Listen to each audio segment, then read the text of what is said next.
இன்னைக்கு இந்த விஜய், உங்க விஜய் ஓட்டு கேட்டு மட்டுமே வரல, உங்ககிட்ட நீதி கேட்டும் வந்திருக்கிறேன்.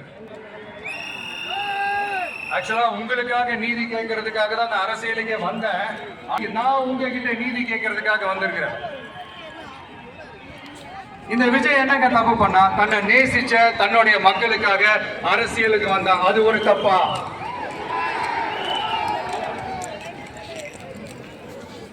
எல்லாத்தையும் ஒதுக்கி தள்ளிட்டு மக்களுக்காக மட்டுமே வந்த அது ஒரு தப்பா? இந்த மத்த கட்சிகளுக்கெல்லாம் மாநாடு நடத்துறதுக்கோ பொதுக்கூட்டம் நடத்துறதுக்கோ இல்ல ஹால் ஃபங்க்ஷன்ஸ் நடத்துறதுக்கோ பர்மிஷன் கொடுப்பாங்க, இடம் கொடுப்பாங்க. ஆனா நமக்கு மட்டும் இடம் கொடுக்க மாட்டாங்க, கொடுக்கவும் விட மாட்டாங்க. இது என்னங்க நியாயம்? நான் போய் மக்களை சந்திக்கிறதுக்கோ இல்ல மக்கள் வந்து என்ன சந்திக்கிறதுக்கோ ஒரு உரிய இடமோ இல்ல உரிய பாதுகாப்போ மத்த கட்சிகளுக்கு எல்லாம் கொடுப்பாங்க. ஆனா எனக்கு கொடுக்க மாட்டாங்க, கொடுக்கவும் விட மாட்டாங்க. இது என்னங்க நியாயம்?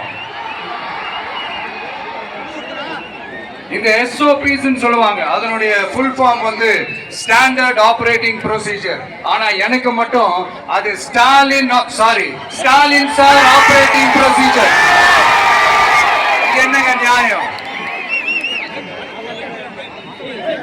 இந்த விஜய் உண்மையானவன்றது உங்க எல்லாருக்குமே தெரியும். நமக்கு எதிராக சதி செய்யறது யாரு, நமக்கு எதிராக சூழ்ச்சி செய்யறது யாரு, நமக்கு எதிராக பழி போடுறது யாரு, யாரெல்லாம் ஒன்னா சேர்ந்து இதெல்லாம் செய்யறாங்கன்றது உங்க எல்லாருக்குமே நல்லா தெரியும். அதனால என்னோட சொந்தங்களாகி உங்ககிட்ட வந்து நான் நீதி கேட்காம வேற யாருக்கிட்ட தான் போய் கேட்பேன்?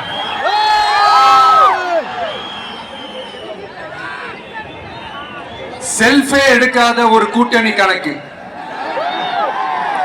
செல்ஃபே எடுக்காத ஒரு அறத பழைய அரித்மெட்டிக் கணக்கு, இதெல்லாம் வேலைக்கே ஆகாது. ஆணித்தரமா அடிச்சு சொல்றேன்.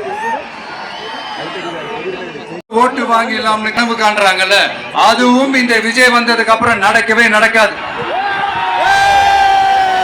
வண்டி வண்டியா கொண்டாந்து குட்டுவாங்க. 1000, 2000, 3000, 4000, 5000